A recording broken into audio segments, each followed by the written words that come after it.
resolve at Michigan State. I never thought it would happen to me. It's just not an okay thing. Like, we need to do something about it. Spy balloon tracked right from the start. What they saw was this balloon heading east from China.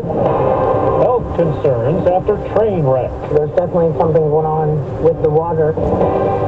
Good morning. I'm Steve Kathan with the CBS World News Roundup. It's a week of mourning at Michigan State University after the mass shooting that killed 3 students and wounded 5 other people. Police still hunting for a motive. The 43-year-old gunman took his own life. Cafeteria worker Jack Gibson encountered the gunman during the rampage. He says he believes he was fired on, but the shots missed.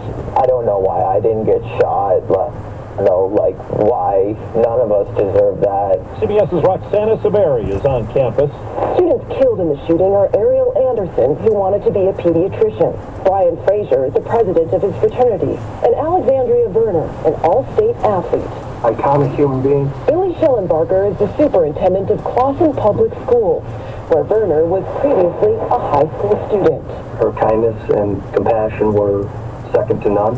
5 additional victims are in critical condition. According to law enforcement, the gunman had no ties to MSU, but he did have a criminal record and was sentenced to a year of probation in 2019 for illegally carrying a concealed weapon without a proper permit. He was always popping off some rounds. Neighbors say they regularly heard him firing a weapon. We heard the shots and stuff, and we'd be like, the heck? One MSU student survived the deadly 2021 shooting at Michigan's Oxford High School. And CBS's Matt Piper says another grew up in Newtown, Connecticut. For Michigan State senior Jackie Matthews, We can no longer allow this to happen. there's a reason she's feeling this way. I am 21 years old, and this is the second mass shooting that I have now lived through. As she explained in her TikTok video, she was just a child when she was a student at Sandy Hook Elementary School in Newtown, Connecticut in 2012. The fact that this is the second mass shooting that I have now lived through is incomprehensible. We can no longer just provide love and prayers.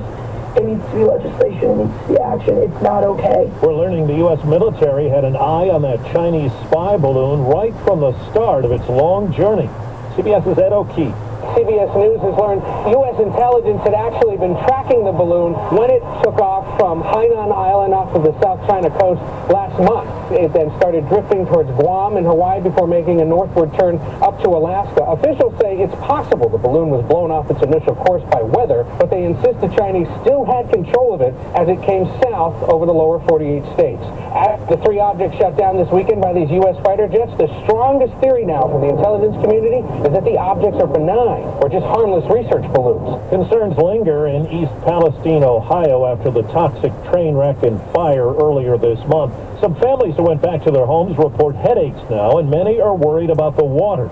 Dr. Bruce Vanderhoff is with the State Health Department. We are recommending that people in the community consider using bottled water. We are waiting results of testing of the municipal water sources. The UN has announced a new $397 million aid appeal for earthquake survivors in northwest Syria. CBS's Imtiaz Tayyab reports Syria's government has agreed to open 2 new crossing points from Turkey for aid to get into the country. Idlib's Haddam City Hospital is straining under the weight of so much pain and need. Do you feel forgotten by the world? The world has definitely forgotten us, he says.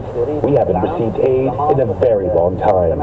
Across the rebel-held territory, buildings have collapsed in their hundreds. President Bashar al-Assad wants control of all supply routes, and world leaders don't want to legitimize a regime they've sanctioned.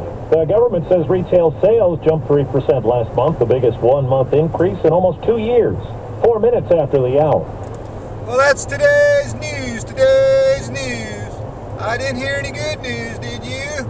I didn't think so. I guess it's all about perspective. The glass is half full. Well, as always, I want to thank you again for coming along with me on these Dash Cam News adventures. You know the drill.